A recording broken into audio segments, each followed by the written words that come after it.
Hi எல்லாத்துக்கும் good morning.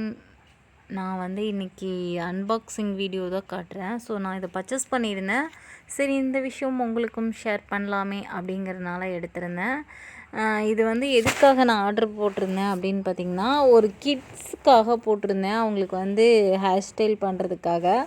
சரி, நம்ம பெரியவங்களும் வச்சு பார்ப்போமே அப்படின்னு சொல்லிட்டு தான் நான் வச்சு பார்த்தேன். செம்ம சூப்பராக இருந்துச்சு. 200 என்னமோ மீஷோவில் ஆர்டர் போட்டிருந்தேன். ஒர்த்தாக தான் இருந்துச்சு. என்னை பொறுத்தளவு அது நம்மளோட நேச்சுரல் ஹேர் மாதிரியே இருந்துச்சு. எனக்கு சூட் ஆச்சு. அதே மாதிரி அந்த கிட்ஸுக்கு வச்சு நான் ஹேர் ஸ்டைல் பண்ணியிருந்தேன். கிட்டத்தட்ட அவங்க ஃபோட்டோ ஷூட்லாம் முடித்து என்கிட்ட கொண்டாந்து ஒப்படைக்கிற வரைக்குமே அவங்களுக்கு நல்லா லாங் டைம் வந்துச்சு. அந்த கீழே பார்த்திங்கன்னா பஃபுன்னு இருந்தது வந்து நான் இப்படி இது பண்ணி விளையாண்டு பார்த்துட்டு இருந்தேன். ஸோ இப்போ என்னோடய ஹேரில் அட்டாச் பண்ணிட்டேன். என்னோடய ஹேருக்கும் அதுக்கும் கொஞ்சம் ஷைனாக இருக்கிற மாதிரி தெரியுது. சரிங்களா, பின்னாடி பாருங்கள். ஹேர் வந்து நம்ம ஜாயின் பண்ணியிருக்கிறதே சுத்தமாக தெரியாது. செம க்யூட்டாக இருந்துச்சு. லென்த்தாக ஹேர் வேணும் அப்படிங்கிறவங்கெல்லாம் வந்து இந்த மாதிரி ட்ரை பண்ணலாம். ஸோ என்னோடய ஹேரும் அதுவும் கொஞ்சம் அது பிளாக்காக இருக்கிற மாதிரி ஷைனாக இருக்கிற மாதிரி இருந்துச்சு. ஆனால் என்னோடய ஹேர் வந்து கொஞ்சம் நம்மளோட நேச்சுரல் ஹேர் எப்பயுமே கொஞ்சம் ட்ரைனஸ்ஸாக தானே இருக்கும். அந்த மாதிரி ட்ரைனஸ்ஸாக இருந்துச்சு. ஸோ 200க்கு வந்து இது ஒர்த்தாக தான் இருந்துச்சு. லாங் டைம் இன்னுமே நம்ம நிறைய கஸ்டமருக்கு வச்சு ஹேர் ஸ்டைல்லாம் பண்ணலாம். ஸோ அந்தளவுக்கு வந்து அது ஒர்த்தாகவே இருந்துச்சு. நான் கூட வாங்கும்போது மணி வேஸ்ட் ஆயிருமோ அப்படிங்கிற மாதிரி நினச்சேன். கிளிப்லாம் வந்து பார்த்திங்கன்னா செம்ம ஸ்ட்ராங்கு. சரிங்களா, அந்த அன்றைக்கி ஈவினிங் வரைக்கும் இருந்துச்சு. சரி, நிறைய பேர்த்துக்கு இது யூஸ்ஃபுல்லாக இருக்கும்ல நம்ம வீடியோ பண்ணோம்னா அப்படிங்கிறதுனால தான் இந்த வீடியோ எடுத்தேன்.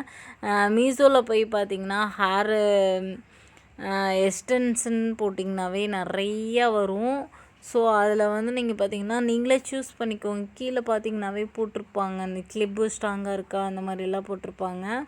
எனக்கு தெரிஞ்சு ஹேர் வேணும் அப்படின்னு அந்த நேரத்துக்கு ஹேர் ஸ்டைல் பண்ணணும்னு நினைக்கிறவங்களுக்கு இது ஓகேவாக இருக்கும்னு நான் நினைக்கிறேன். ஆனால் நம்ம வச்சுருக்கோங்கிறது யாருக்குமே தெரியாது. இந்த மாதிரிலாம் நம்ம அட்டாச் பண்ணும்போது வேறு மாதிரி நம்ம கிளிப் டைப்லாம் போட்டோம்னா வெளியே தெரியறதுக்கு நிறைய வாய்ப்பு இருக்குது. இது சுத்தமாகவே தெரியல. செம க்யூட்டாகவும் இருந்துச்சு.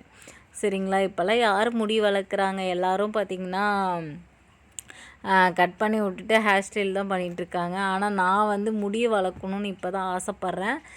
நம்மளோட ஹேர் ஆயில் வந்து அப்ளை பண்ணிகிட்ருக்கேன்.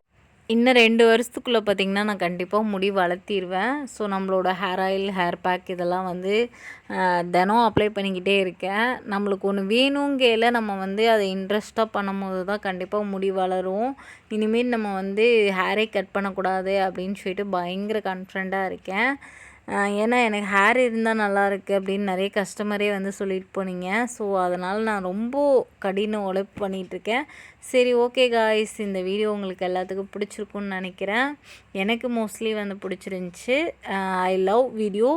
நெக்ஸ்ட்டு ஒரு நல்ல வீடியோவில் மீட் பண்ணலாம். பாய்.